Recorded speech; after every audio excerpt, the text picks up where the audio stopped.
And I was so hurt because so many people there knew me and acted like they loved me.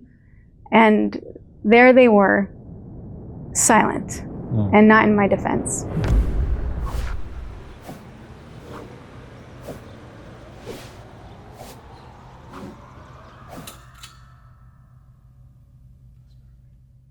ربنا وآتنا ما وعدتنا على رسلك ولا تخزنا يوم القيامة إنك لا تخلف الميعاد.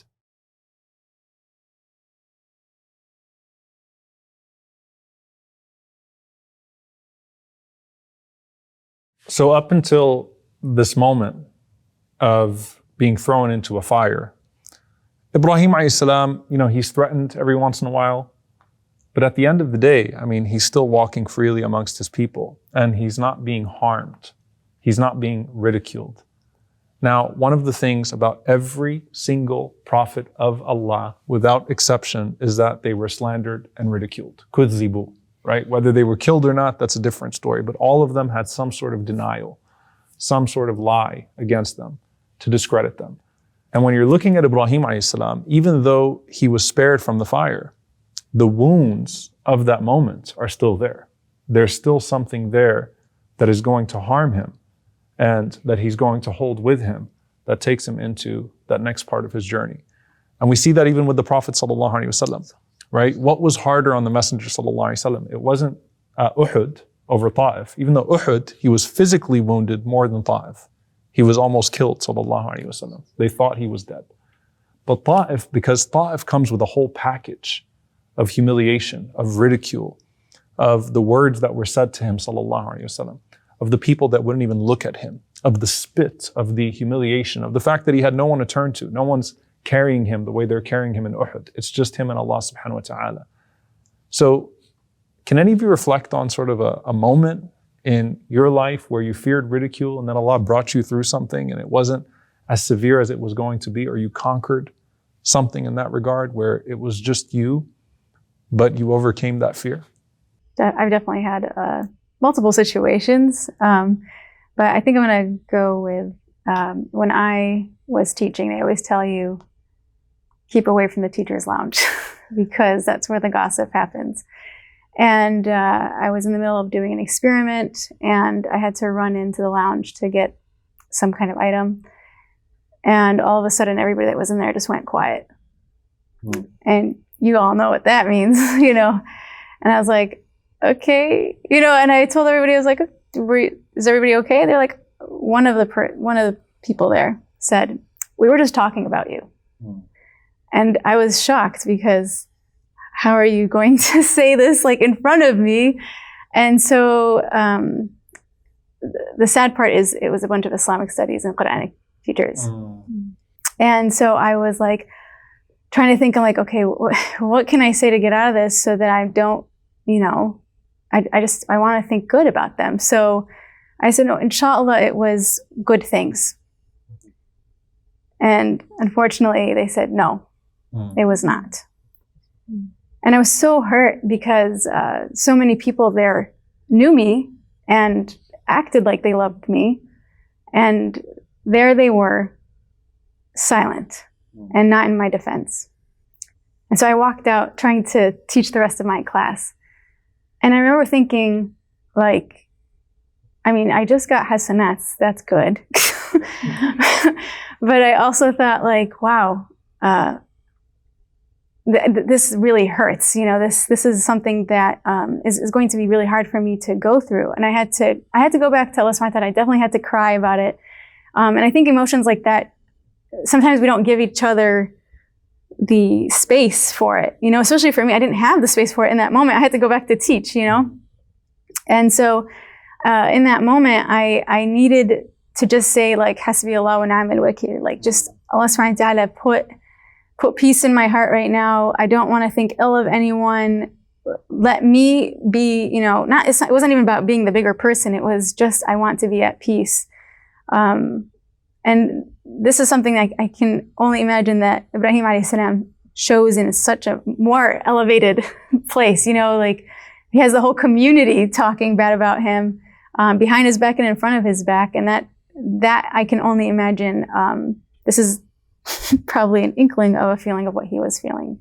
And I think that humanization is important of the prophets, because I mean, they have feelings too, and sometimes we look up to them and say, look, well, they did it, and that's how we should act. But we subtracted the feeling that maybe wasn't necessarily expressed, but was there. So that was my story. I think it's very interesting that you comforted yourself initially by saying, well, I just got some hasanat. I just got some good deeds. Because if you think about it, that's really the mindset of the believer, is that they take the pain in this world, even if that pain is not physical pain again, and they channel it towards Allah subhanahu wa ta'ala, seeking a reward in the hereafter. You know, the Abdurrahman ibn Mahdi, rahimahullah, saying, you know, if I didn't want people to sin, I would hope that everyone in the world backbited me, because what's sweeter than finding a good deed on your record on the Day of Judgment that you didn't even know about, right? Like, where did all this come from? Well, these people were talking about you and these people. But at the same time, it doesn't feel good when you're in the moment. And even the Prophet ﷺ, you know, it hurt him. Allah Azza wa Jalla acknowledges that la yahzunk, it actually causes you huzn, it causes you sadness. What they say, you know, they're saying things that cause you sadness. But subhanAllah, look at the mechanism. And this is actually pretty amazing, because what did Ibrahim alayhi salam do? وَلَا تُخْزِنِي يَوْمَ يُبْعَثُونَ. Oh Allah, don't disgrace me on the day that we're resurrected. Right? He took that day, and he understands that this is a very temporary moment. It hurts being thrown into the fire, being stripped. But he says, وَلَا تُخْزِنِي يَوْمَ يُبْعَثُونَ. Don't humiliate me on the last day. And Allah honors him, as we know, with a garment on that day. The first person to be clothed on the Day of Judgment is Ibrahim alayhi salam, brought in front of everyone and clothed in a beautiful way. And that dua, interestingly enough, you find it in our du'as as well. وَلَا تُخْزِنَا يَوْمَ الْقِيَامَةِ. You know, when we're calling upon Allah subhanahu wa ta'ala, as we're taught in the Quran, do not disgrace us on the Day of Judgment. Do not disgrace us on the Day of Judgment. And Allah says, يَوْمَ لَا يُخْزِ اللَّهُ النَّبِيِّ وَالَّذِينَ آمَنُوا مَعَهُ. The day that Allah subhanahu wa ta'ala will not disgrace the Prophet and those that believe with him. So it's really powerful, because, you know, what is khizi? What is true humiliation? Right? إِنَّكَ مَن تُدْخِلِ النَّارِ فَقَدْ أَخْزَيْتَ. Those that you enter into the fire, those are the people that are really humiliated. That's true humiliation, because everything else, just like every other pain, is temporary, right? But when you're in the moment, it doesn't feel that way, right? When you're in the moment, you hurt. Do you think it's okay to ask Allah subhanahu wa ta'ala to spare you from humiliation in this world as well?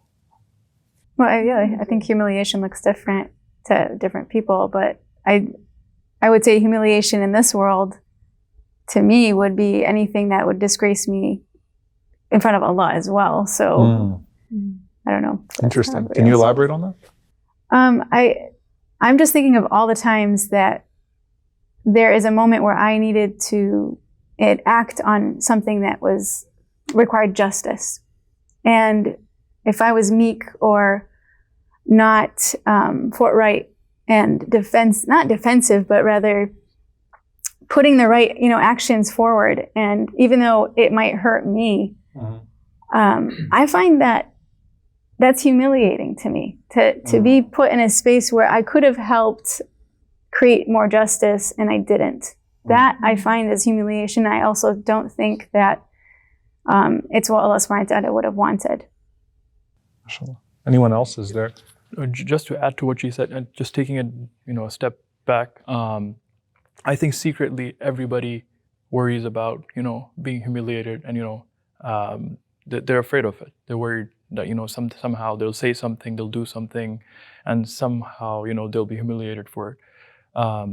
So absolutely, and the dua we make, Allahumma stur awrati, like one of the duas that we make to Allah is to cover up our faults. And that is because indirectly we're worried about being humiliated.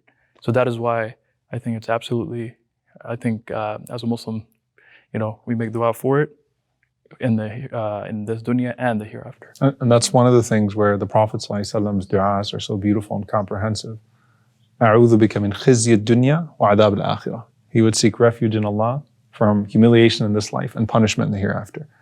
Because no one wants that, right? But at the same time, where is the key difference between the believer and the one who doesn't have something to anchor them in the midst of that ridicule. وَلَا يَخَافُونَ لَوْمَةَ لَائِمٍ. They don't fear the blame of the blamer. Meaning the blame of the blamer will not be enough to stop them from pursuing the reward of the Most High. And so the scholars say that you bring it back to this.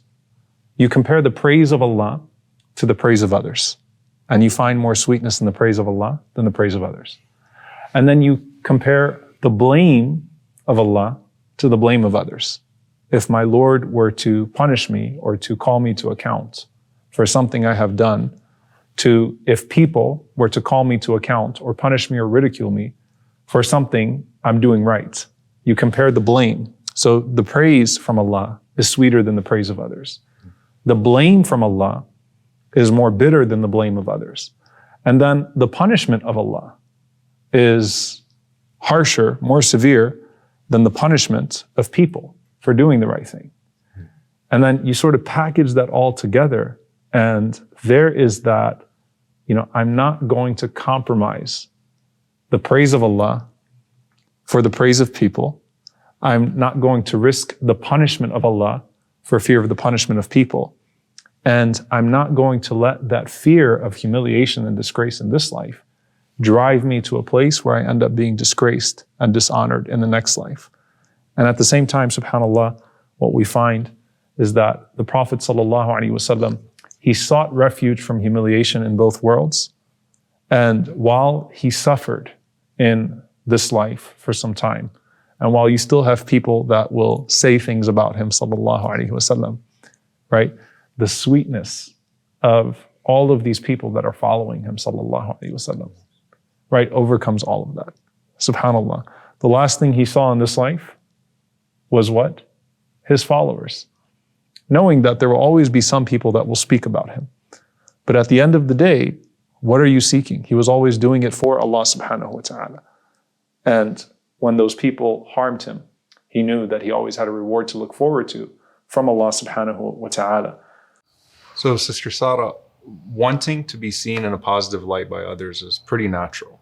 But obviously you can't let that drive you in your decision making. So how do you find a healthy balance when facing criticism from others, especially when it's from those that you love?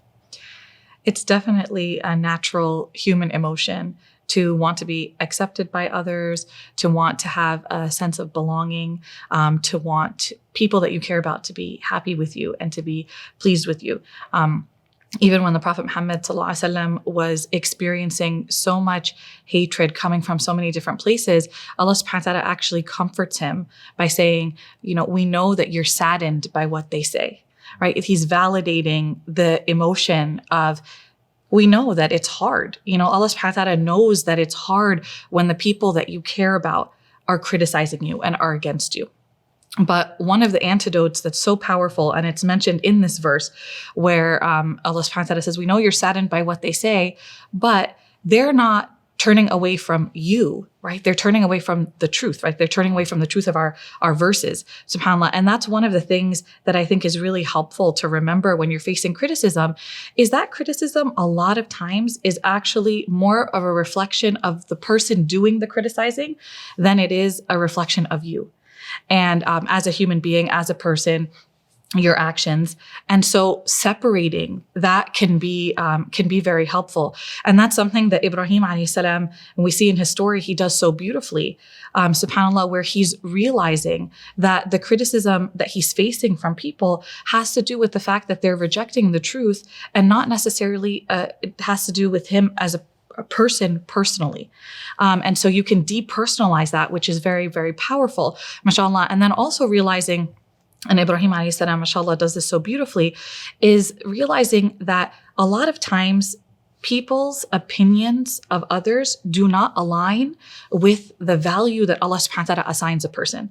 And we see that in the example of so many of the prophets, that so many people turned against them. They're struggling with the perception of the people around them, but they are the most beloved people to Allah subhanahu wa ta'ala. So realizing that the value assigned by people is not the same as the value assigned by Allah subhanahu wa ta'ala. And so if you're prioritizing Allah, then you're winning.